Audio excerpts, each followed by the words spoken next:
If you're wondering whether you need consent to take your child on holiday abroad, then this vlog is for you.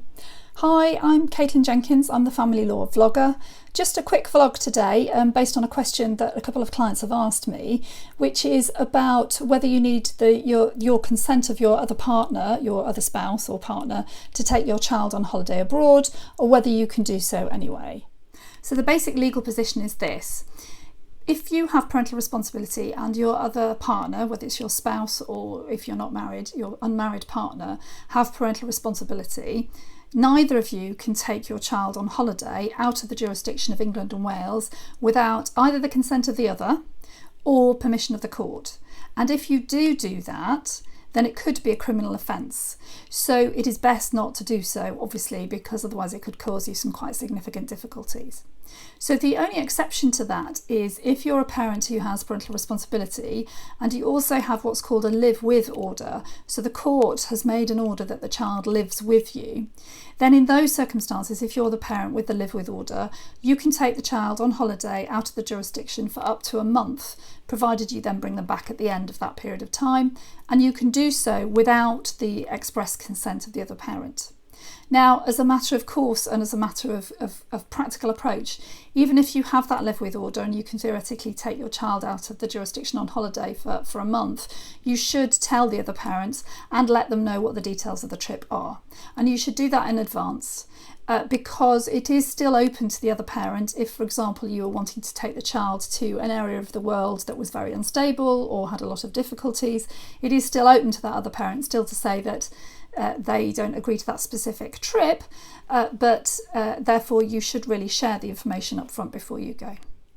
But if you're a parent just with parental responsibility and you don't have a live with order and you want to take your child on holiday, then what should you do? Well, what you should do is, as far as advancing possible, you should contact your child's other parent and you should explain the trip that you're planning on going. So where you want to go, where broadly you're going to stay, the purpose of the trip, is it just holiday, is it visiting a family member, how you're proposing to travel there, and to give the details of, for example, the flights, which airport you're departing from, the flight you're planning on taking, the airline you're going to use, when you're going to leave and when you're going to come back, and broadly where you'll be while you're there.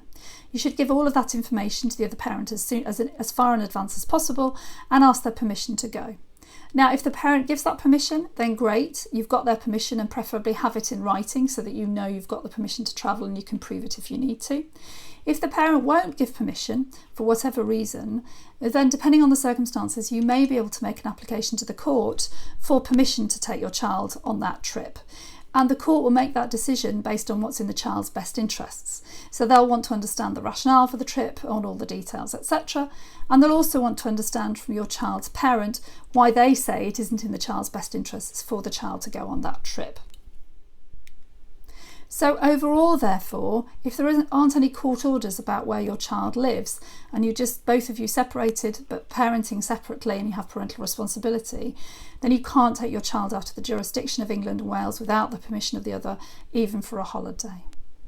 Now, obviously, the nuance of this depends very much on your personal circumstances, and so if you have got a trip in mind and you want some specific advice about your circumstances, then you should take advice from a specialist family lawyer who specialises in children work as well as dealing with finances. And my details and those of my Mills and Reeve colleagues are at the end of this vlog.